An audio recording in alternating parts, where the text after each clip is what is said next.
কর্মবিমুখ আর অলসতায় যাদের সময় কাটে তাদেরকে নিয়ে আছে বিস্তর অভিযোগ। অলসতাকে সবসময়ই খারাপ ভাবা হয়। অলস ব্যক্তিদের চিহ্নিত করা হয় উচ্চাকাঙ্ক্ষাহীন হিসেবে। টানা কাজের পর বিরতি চাইলেও অনেক ক্ষেত্রে জোটে অলসের তকমা। এ নিয়ে অনেক সময় ব্যক্তিকেন্দ্রিক কাজ করে অপরাধ প্রবণতাও। কিন্তু অলসতা কি আসলেই নেতিবাচক?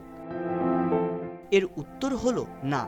গবেষণা বলছে শারীরিকভাবে বিভিন্ন কাজে সক্রিয় থাকা ব্যক্তিদের চেয়ে অলস ব্যক্তিদের গড় আইকিউ বেশি। শুয়ে বসে যারা অলস সময় কাটাতে ভালোবাসেন তাদের বুদ্ধিমত্তা উচ্চ ক্ষমতা সম্পন্ন।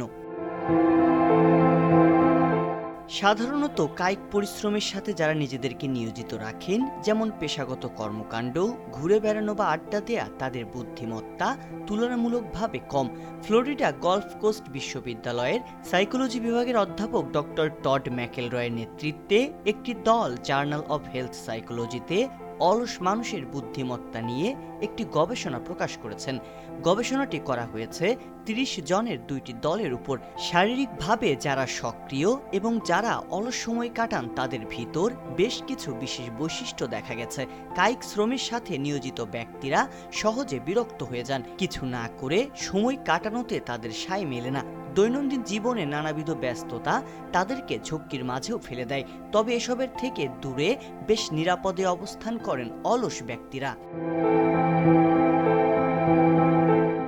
শুয়ে বসে অলস সময় কাটানো ব্যক্তিরা যে কোনো বিষয় নিয়ে হঠাৎ উত্তেজিত হয় না। তাছাড়া খুব অল্পতেই কোনো কিছুর উপর বিরক্তি আসে না তাদের। নিরিবিলি চিন্তা করে সময় কাটাতে ভালোবাসে বিধায় তারা মস্তিষ্ককে তুলনামূলক বেশি ব্যবহার করতে পারেন। ডক্টর টড ম্যাকেলরয় বলছেন, অলস ব্যক্তিদের বুদ্ধিমত্তা বেশি হওয়ার সম্ভাবনা থাকে। নানাবিধ শারীরিক পরিশ্রমের কাজে তারা আগ্রহী না হলেও ন্যূনতম প্রয়োজনের কাজ তারা নিয়মিত ঠিকঠাকই করে থাকেন।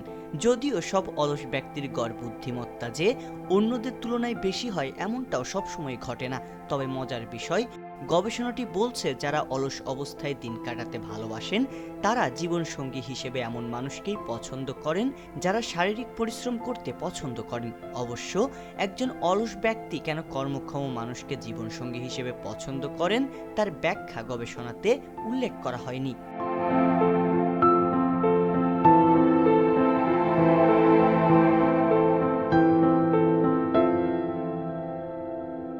সংবাদ, ফিচার ও অনুষ্ঠানের জন্য ভিজিট করুন সংবাদ প্রকাশের ওয়েবসাইট এবং যুক্ত থাকুন ফেসবুক পেজ ও ইউটিউব চ্যানেলের সঙ্গে।